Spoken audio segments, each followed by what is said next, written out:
That is true. Baker Mayfield's not afraid to put a name on it, which adds credibility to his contention that his comments were taken out of context. Question here is, respect Baker backpedaling here on the Daniel Jones criticism? I really do.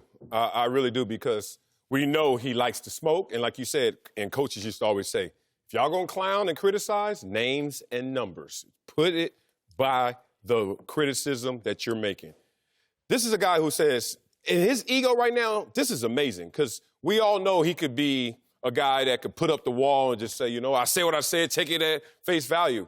But he cares, not just about football, not just about his teammates, but his teammates outside the locker room, which is the fraternity. And he's like, man, don't do this. Like, he, in his heart of hearts, is thinking, y'all are making me look like somebody I am not. I'll take all the heat from things that are authentic to me, but not this one. This was disingenuous in terms of how you put it out there in context, so I'm going to clear this up as best as possible. I respect it. Yeah, well, I don't think you can take it out of context. I mean, I don't think it's out of context. He said, I couldn't believe they took him. My mind was blown. You said it. It is what it is. I don't think there's full context to it. It could be a longer conversation, but I respect the fact that he reached out.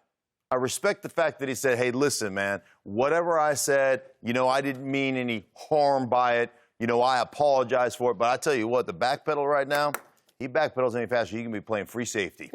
So because he is rolling right now. I mean, he's just, oh. No, I respect the fact that when you screw something up, and I understand that things sometimes don't have full context to them when they get printed. And we've seen that before. So I totally understand that point.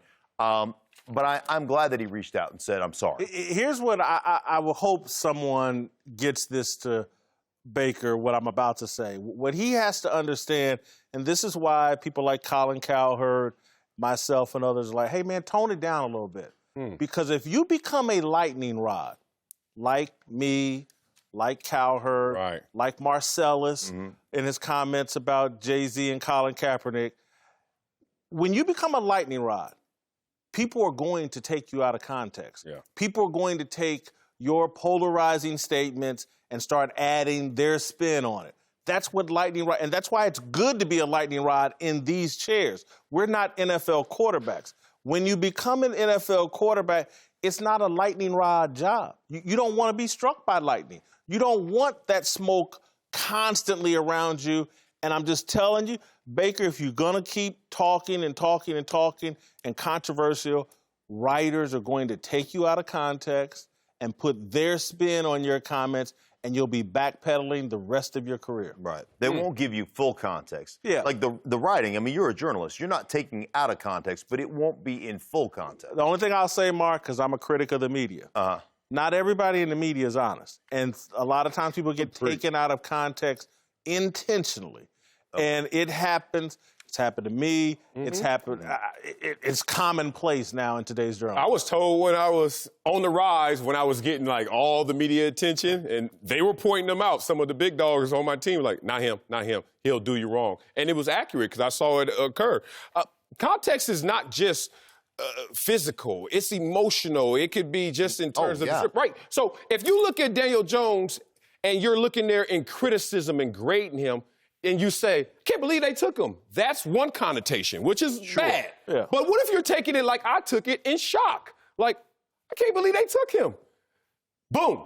That lands completely different. And that's the same thing that happened with Baker Mayfield. When he went number 1 overall, I was like, Baker Mayfield went number 1 overall. Glad I wasn't doing an interview. Because somebody would take that and say, I'm going down with it. When I'm like, I didn't think they were going to go with him. I thought they were going with Sam Darnold or someone else. It's a damn shame, but that's how it goes. Sometimes your words, your spoken words, when they get put on paper, are completely different. And I was joking around on a radio show in New York, and I was giving Eric Decker all kinds of grief on this radio show between me and this host. Eric wasn't there. It's the only time in this business, 19 years, where I've called up to apologize to somebody. Because the reporter, the newspaper, the Post, put it down, said we were joking around, we were goofing around. They didn't say any of that. They gave no context to it, and it made me look like a complete and total jerk. And so, it was Marcellus, the one time I did it. To further elaborate on your point, which was excellent, if Baker did say, man, I can't believe they took him number 1, and then the reporter asked a follow-up, why? Oh, well, because, you know, he didn't win that much at Duke. You know, winning really mattered.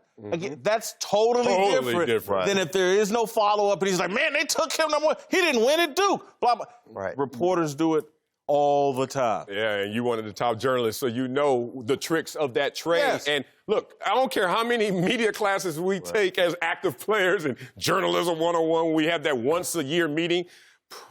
Yeah, I can't believe they took him number one. Could be like, man, I'm so excited for him. I talked to him. Like, I threw with him at this camp or whatever. We came up together. Like, you could be totally, like, geeked up for, I can't believe they took him. This is great. You know, he's a buddy of mine. I love it. Yeah, that's a good point.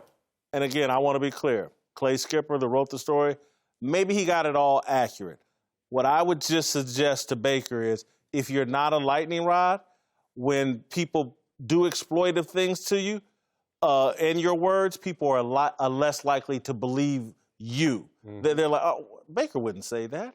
Right. But when the narrative is, oh, Baker would say that, people believe it. And so I would just tone it down, play a little bit more, and let your play do the talking for you. Thanks for watching. Subscribe here to get the latest from the show. And be sure to check out more of the best clips from Speak For Yourself, or go watch a few segments from our other shows on FS1.